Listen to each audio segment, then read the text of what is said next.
உறவுகளே வணக்கம். இன்றைக்கு இவ்வளவு காசை கொடுத்தாலும் அங்கே தன் நிறைவு இல்லை. இவ்வளவு சேரிட்டி வேலை செய்யணும், நானும் சேரிட்டி வேலை செய்கிறேன். அப்போ என்ன செய்ய வேணும்?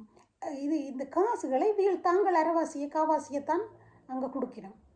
அல்லாட்ட இவ்வளவு மக்களும் ஒவ்வொரு குடும்பத்திலேருந்தும் ஒவ்வொரு திறமை அங்கே பார்க்கணும். ஒவ்வொரு குடும்பத்தையாவது பிள்ளையாவது அங்கே வினமே ஊட்டவர்களே ஆகுது. அப்போ உண்மையில் அந்த 2ஆம் உலக யுத்தத்துக்கு பிறகு விழிப்புணர்வை தான் இந்த நாடுகள் செய்தது. அதை நாங்கள் செய்ய போனோம். அப்போ இதுக்கு நான் யோசித்தேன், ஒரு சஞ்சிகையை வெளியிடலாமே. இலங்கை ஐரோப்பிய நாடுகள் எல்லாத்திலும் நாங்கள் அதை எழுதி போட்டு இலங்கையில் அச்சிட்டு இங்கேயும் அதுக்கு தன்மார்மமாக இலவசமாக தர்றதுக்கு மக்கள் இருப்பினோம். நாங்கள் அதை எல்லாத்தையும் நாங்கள் எல்லாம் கோத்து கொடுத்தா அதை வெளியிடணும். கிராமமாக நாங்கள் கொடுக்கணும் 2 மாதத்துக்கு ஒருக்கா.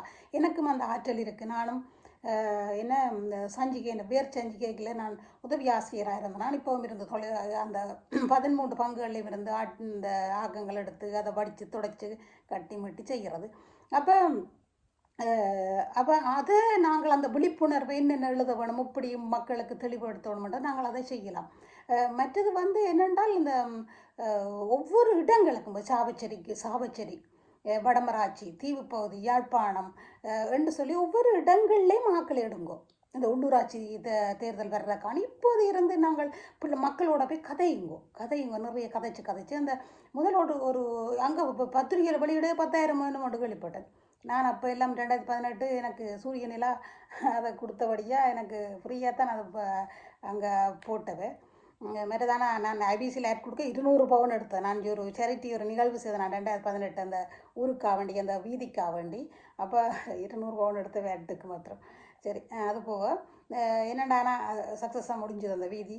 உண்மையாக ஸ்ரீதரன் ஐயாவுக்கு நான் எப்பயுமே நன்றி உள்ளவளாக இருக்கிறேன். அந்த ஃபாதர் தான் அதை செய்தவர். அவருக்கு தெரியும் ரஞ்சிஸ் ராஜநாயகம் திரேசாக்காண்டலாண்டில் தெரியும். சரி, அது போக அப்போ நாங்கள் இதை செய்வோம். ஆனால் நான் பரிந்துரைக்கிறது இளைஞரளியனைக்கா நல்லம், மற்ற உமாகரன் ராசையா நல்லம், அனந்தியக்கா, மற்றது சிவாஜிலிங்கம் ஐயா, மற்றது எங்கட பிரகாஷ் லூச்சி அக்கா, இப்படி நல்ல ஆக்கள் இருக்கணும். ஒவ்வொரு இடங்களில் இருந்து எடுங்கோ. அப்போ தான் நல்லம். அந்த இடங்களில் உள்ள ஆக்களுக்கு தான் அந்த அவைகளை தெரியும். இப்போ லோச்சி போய் கிளிநொச்சியில் கேட்டால் தெரியாது. இப்போ ஸ்ரீதரன் ஐயா அங்கே கேட்குறாரு. அப்போ அந்த இடங்களில் விட்டு நாங்கள் வேறு இடங்களில் கேட்கலாம். அவரும் ஏதோ நல்லதை செய்தோடைத்தான் மக்களை அவரை எடுத்திருக்கிறோம் என்ன. அப்போ அப்படியான விழிப்புணர்வை நாங்கள் கொடுப்போம். இந்த ஒரு பத்திரிகையோ ஒரு சஞ்சிகையோ 2 மாதத்துக்கு ஒருக்கா வெளியிடுவோம். நான் முழு இதையும் எனக்கும் தெரிஞ்ச ஆக்கள் படித்த ஆக்கள் இருக்கணும். அப்போ நானும் அதை சேர்த்து நீங்களும் நல்ல ஆக்கள் இணைஞ்சு நாங்கள் அதை இங்கே எடுத்து நாங்கள் எழுதி கொடுத்தா அச்சடிக்கிறது தானே. அப்போ அதை செய்வோம். அப்படி விழிப்புணர்வு சமூக எழுச்சி வரட்டும். 13, 14, 15 அவையெல்லாம் சந்தோஷமாக இருக்கட்டும். அதுக்காக செய்வோம் ஒரு முயற்சி. இந்த பிறந்தம் எல்லோரும் பிறந்தம் இறந்தம், அம்மாண்ட வயிற்றில் பிறந்தம் அழுதம், என்ன தவண்டம் விரண்டம். ஆனால் எல்லோரும் போத்தான் போகிறோம். போக கிடையில ஏதோ நாங்கள் மற்றாக்கள் போகாமல் ஏதாவது சிறிதாக செய்துட்டும் போகலாம். சொன்றடி வீரட்டு திக்கும் கலைச்செல்வங்கள் யாவையும் கொணர்ந்து சேர்த்திடுவீர். நன்றி, மகிழ்ச்சி, வாழ்த்துக்கள்.